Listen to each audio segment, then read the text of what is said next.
তো শ্ৰদ্ধা ৰাইজ, আজি বিটিআৰ অঞ্চলত যি পৰিৱৰ্তনৰ জাগৰণ আৰম্ভ হৈছে, এই পৰিৱৰ্তনৰ জাগৰণ সফল হোৱা বুলি আজি অসমৰ ভাৰতৰ বিভিন্ন ৰাইজে আমাৰ আগত এতিয়া অৱগত কৰাইছে। বিটিআৰ অঞ্চলত এটা ৰাজনৈতিক জাগৰণৰ প্ৰয়োজন আছিলে, যি জাগৰণৰ দ্বাৰা এই অঞ্চলত দুৰ্নীতি, ভ্ৰষ্টাচাৰ, ভয় ভীতৰ ৰাজনীতি চলি আছিলে। অগণতান্ত্ৰিক বক্তব্যৰ, অগণতান্ত্ৰিক চিন্তাধাৰাৰে কিছুমান মুষ্টিমেয় ব্যক্তিয়ে এই অঞ্চলত ৰাজত্ব কৰি আছিলে, একনায়কত্ববাদ চলাই আছিলে। এই একনায়কত্ববাদ, দুৰ্নীতি, ভ্ৰষ্টাচাৰ, ভয় ভীতৰ ৰাজনীতি উফৰাই পেলাই সকলো জাতি জনগোষ্ঠী একেলগে মিলি এটা সমন্বয়ৰ, এটা নিৰাপত্তাৰ, শান্তিৰ এটা বাতাবৰণ সৃষ্টি কৰিবলৈ UPPL দলে আজিৰ পৰা 8 মাহ আগত আমি আৰম্ভ কৰিছিলোঁ। আৰু যি দেখিবলৈ পালোঁ, চৰকাৰ গঠন কৰাৰ আগতে UPPLৰ যি উদ্দেশ্য, বহুখিনি উদ্দেশ্য এতিয়া সফল হৈ গ'ল। এটা হ'ল আমাৰ মাজত নিৰাপত্তা। যোৱা 27 জানুৱাৰীত যি চুক্তি হৈ গ'ল, এই চুক্তিৰ পিছত বিটিআৰ অঞ্চলত বসবাস কৰা সকলো জাতি জনগোষ্ঠীৰ লোক ইতিমধ্যে নিৰাপত্তা পাবলৈ সক্ষম হৈছে। যোৱা 17 বছৰত ৰাইজে বিভিন্ন ভয় ভীত, বিভিন্ন শংকাত ভুগিব লগা হৈছে, বিভিন্ন সমস্যাৰ সন্মুখীন হ'ব লগা হৈছে। বিভিন্ন সমস্যাৰ সৃষ্টি কৰাৰ কাৰণে ৰাইজে বিভিন্ন পৰিস্থিতিত ভুগিব লগা হৈছে। আৰু ইয়াৰে ফলস্বৰূপে আমাৰ মাজত এটা জনগোষ্ঠী আনটো জনগোষ্ঠীৰ মাজত বিশ্বাস হেৰাই গৈছে। এটা জনগোষ্ঠী আনটো জনগোষ্ঠীৰ প্ৰতি মৰম, স্নেহ, সন্মান হেৰাই গৈছে। আৰু সেইটোৱে পুনৰ আমাৰ মাজত অটুট ৰাখিবলৈ UPPL দলে এই জাগৰণ আৰম্ভ কৰিছিলে। আৰু আজি আমি ক'বলৈ বিচাৰিছোঁ, UPPL দল কোনো বড় অসমীয়াৰ দল নহয়। এই দলত সকলো জাতি জনগোষ্ঠীৰ বিভিন্ন নেতৃত্ব আজি এই দলত যোগদান কৰিছে, এই দলত নেতৃত্ব দিছে। আজি অকল খকলাবাৰী সমষ্টিৰ এই গণসমাৱেশ ইয়াত হৈছে, এই কাৰণে আজি বিভিন্ন নেতৃত্ব ইয়াত উপস্থিত হোৱা নাই।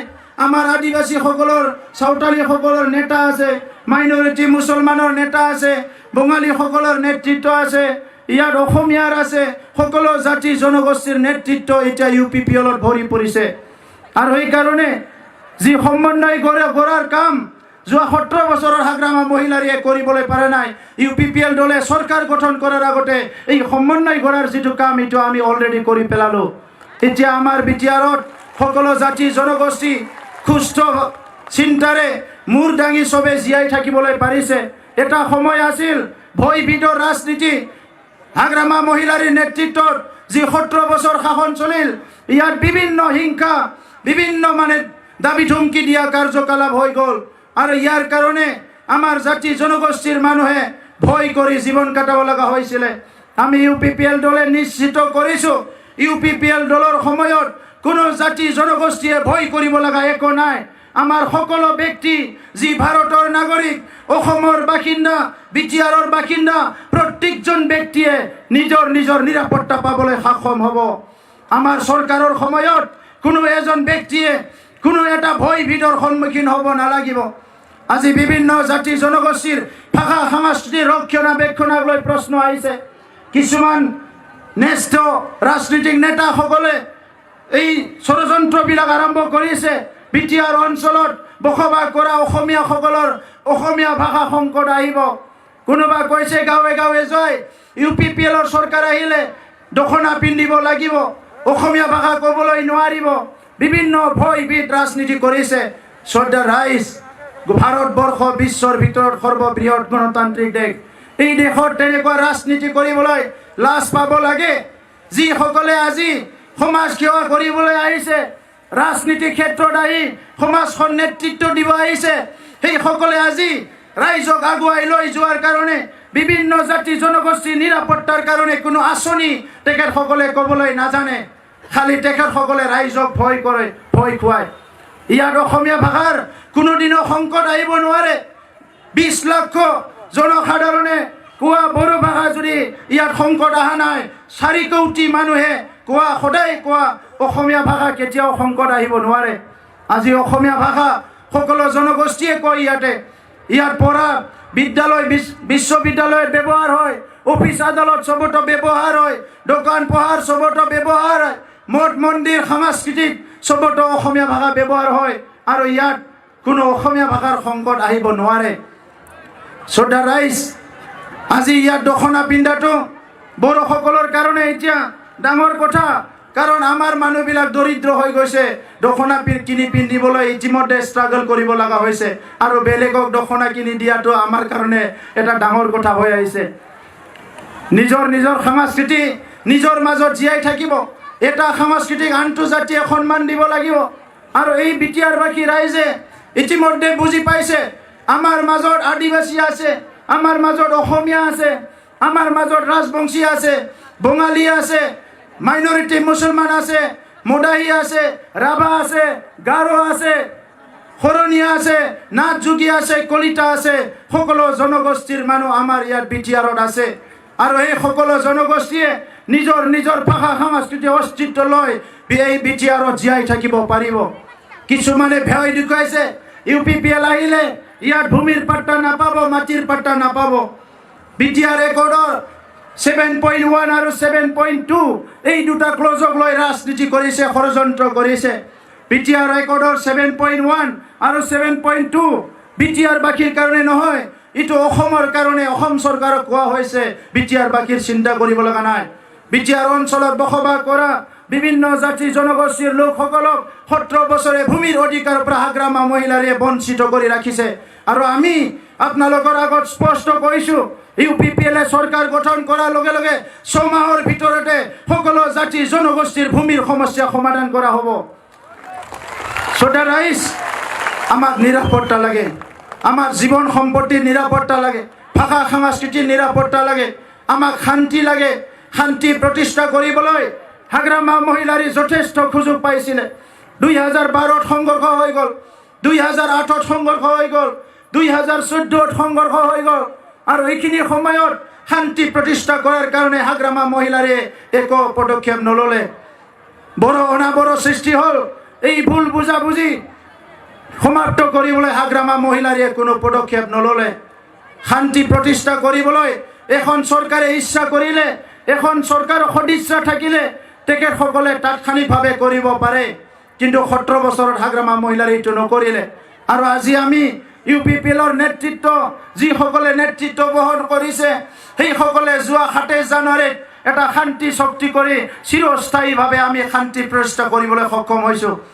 আজি আপোনালোকৰ আগত মই ক'বলৈ বিচাৰিছোঁ, এই শান্তি প্ৰক্ৰিয়া, এই শান্তিৰ বাতাবৰণ, এই শান্তিৰ পৰিস্থিতি আমাৰ মাজত যদি দীৰ্ঘজীৱী হ'ব লাগে, শান্তি বিচৰা কোনোবা নেতাসকলে নেতৃত্ব দিয়া দলে আমাৰ UPPLত চৰকাৰ গঠন কৰিব লাগিব, তেতিয়াহে শান্তি আমাৰ মাজত বিৰাজ কৰিব।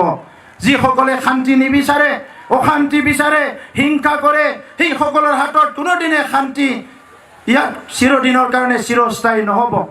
BPFৰ চৰকাৰৰ সময়ত আমি আশা কৰিছিলোঁ আমাৰ অঞ্চলৰ ৰাস্তা ঘাট ভাল হ'ব, আমাৰ অঞ্চলত স্কুল কলেজৰ সমস্যা সমাধান হ'ব, আমাৰ অঞ্চলত হস্পিটাল নিৰ্মাণ হ'ব, আমাৰ অঞ্চলত ছাত্ৰ ছাত্ৰী গুণগত শিক্ষাৰ ব্যৱস্থা কৰিব, নিবনুৱাসকলৰ সংস্থাপনৰ ব্যৱস্থা কৰিব, কিন্তু একো কাম নহ'ল। 17 বছৰে হাগ্ৰামা মহিলাৰে আমাৰ ৰাইজক প্ৰতাৰণা কৰিলে। এই প্ৰতাৰণাই আজি ৰাইজক শংকিত কৰিছে, ৰাজনীতিৰ প্ৰতি এটা ঘৃণা জন্মিছে। শ্ৰদ্ধা ৰাইজ, আমি ৰাজনীতিৰ প্ৰতি ঘৃণা কৰিব নালাগে।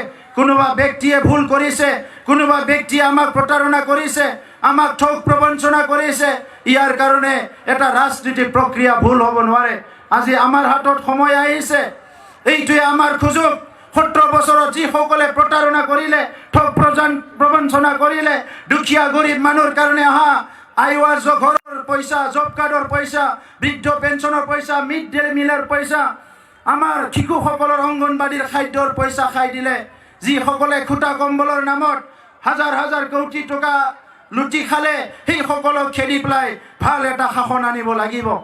বিটিআৰ অঞ্চলত শাসনৰ নামত যি শোষণ চলিছে, এই শোষণটো দূৰ কৰিলেহে আমাৰ দুখীয়া মানুহ, আমাৰ খেতিয়কসকল, আমাৰ মহিলাসকল, সকলো শ্ৰেণীৰ মানুহ আগবাঢ়ি যাব পাৰিব। এই গোটেই কথাবিলাক নিৰ্ভৰ কৰে ৰাজনীতিক নেতাসকলৰ সদিচ্ছাৰ ওপৰত। শ্ৰদ্ধা ৰাইজ, আজি ইয়াত বহুত দল আহিছে, BJPও কেম্পিং কৰিছে, UDF কেম্পিং কৰিছে, ইয়াত কংগ্ৰেছ আহিছে, GSP আহিছে। এটা সময়ত সকলো লক্ষ্য কৰি লৈছিলে হাগ্ৰামা মহিলাৰীৰ BPF-ক, কিন্তু ৰাজনৈতিক স্বাৰ্থত সকলো দলে আজি ষড়যন্ত্ৰত নামি পৰিছে। বিটিআৰ অঞ্চলত 35 লক্ষ জনসাধাৰণৰ জীৱন আৰু মৰণ, শান্তি আৰু নিৰাপত্তা উন্নয়নৰ কথাটো জলাঞ্জলি দি তেখেতসকলে ৰাজনৈতিক স্বাৰ্থত আজি জি মানুহবিলাকৰ লগত আজি তেখেতসকলে এলায়েন্স কৰিবলৈ আহিছে, আণ্ডাৰষ্টেণ্ডিং কৰিবলৈ আহিছে। মোক প্ৰশ্ন কৰিছে সাংবাদিকসকলে, আপুনি কোনোবা দলৰ লগত আণ্ডাৰষ্টেণ্ডিং কৰিছে নেকি? কংগ্ৰেছৰ লগত, BJPৰ লগত, UDF-ৰ লগত, GSPৰ লগত? মই কৈছোঁ UPPL কাৰো লগত এলায়েন্স কৰা নাই, আণ্ডাৰষ্টেণ্ড কৰা নাই। UPPL দলে অকলে ৰাইজৰ লগত এলায়েন্স কৰিছোঁ। আমি বিটিআৰ বাকী 35 লক্ষ জনসাধাৰণৰ লগত আমি আণ্ডাৰষ্টেণ্ড কৰিছোঁ, এলায়েন্স কৰিছোঁ। আজি UPPL দলে অসমীয়াৰ লগত, আদিবাসীৰ লগত, বঙালীৰ লগত, মাইনৰিটি মুছলমানৰ লগত, নাথ যোগীৰ লগত, যিমানখিনি খিলঞ্জীয়া যিমানখিনি ইয়াত নাগৰিক আছে সকলো জনগোষ্ঠীৰ লগত আমি এলায়েন্স কৰিছোঁ, আণ্ডাৰষ্টেণ্ড কৰিছোঁ। কোনো দলৰ লগত আণ্ডাৰষ্টেণ্ডিং কৰা নাই। কাৰণ আমাৰ উদ্দেশ্য ৰাইজক আগুৱাই লৈ যোৱা, ৰাইজক সমস্যাৰ পৰা উদ্ধাৰ কৰা। আজি স্বাধীনতাৰ ৭৪ বছৰ পিছতো আমাৰ গাঁৱৰ ভূঞে বিভিন্ন অঞ্চলত খোৱা পানীৰ আঁচনি নাই। খোৱা পানী আজি নদীৰ পানী খাই থাকিব লগা হৈছে বাক্সা জিলাৰ উত্তৰ অঞ্চলত। স্বাধীনতাৰ ৭৪ বছৰতো পঢ়িবলৈ এখন ভাল বিদ্যালয় নাই। আমাৰ দুখীয়া মানুহে দুবেলা দুমুঠি খাই থাকিবলৈ এতিয়াও তেনেকুৱা এটা পৰিৱেশ সৃষ্টি হোৱা নাই। সেইকাৰণে UPPL দলে প্ৰতিজ্ঞাবদ্ধ হৈছোঁ, অহা 5 বছৰত 17 বছৰত যি ঠগ প্ৰবঞ্চনা হাগ্ৰামা মহিলাৰীয়ে কৰি এইটো দূৰ কৰি এটা সুশাসন গঢ়ি তুলি সকলো ৰাইজক সমমৰ্যাদা সম অধিকাৰ প্ৰদান কৰি ভাৰতবৰ্ষৰ যিকোনো ৰাজ্যৰ লগত খোজ মিলাব পৰা বিটিআৰ অঞ্চলটো আগুৱাই লৈ যাব লাগিব। এই 5 বছৰত আমি ঠিক কৰিছোঁ বছৰত 1 লাখ কৰি 5 লাখ আমাৰ যি সংস্থাপন, নিবনুৱাসকলক সংস্থাপন দিয়াৰ কাৰণে বিটিআৰ চুক্তিত আমাৰ অঞ্চলত ইউনিভাৰ্চিটি আহিল, বিশ্ববিদ্যালয় আহিল, মেডিকেল কলেজ আহিল, NIT আহিল, বহুতখিনি অনুষ্ঠান প্ৰতিষ্ঠানবিলাক আহিল। আৰু হাগ্ৰামা মহিলাৰীয়ে কৈছে এই একৰ্ডটো ভাল নহয়, এই একৰ্ডত একো নাই। মই ৰাইজৰ আগত কৈছোঁ এই একৰ্ডত আমাৰ অঞ্চলৰ মানৱ সম্পদ উন্নয়নৰ কাৰণে চব কুছ আছে, কিন্তু এই একৰ্ডত এটাই নাথাকিব, সেইটো হ'ল হাগ্ৰামা মহিলাৰ দুৰ্নীতি, ভ্ৰষ্টাচাৰ, অপশাসন, ভয়ভীতৰ ৰাজনীতি। সেইকাৰণে ৰাইজ সময় আহিছে, পিছত কান্দিলে নহ'ব।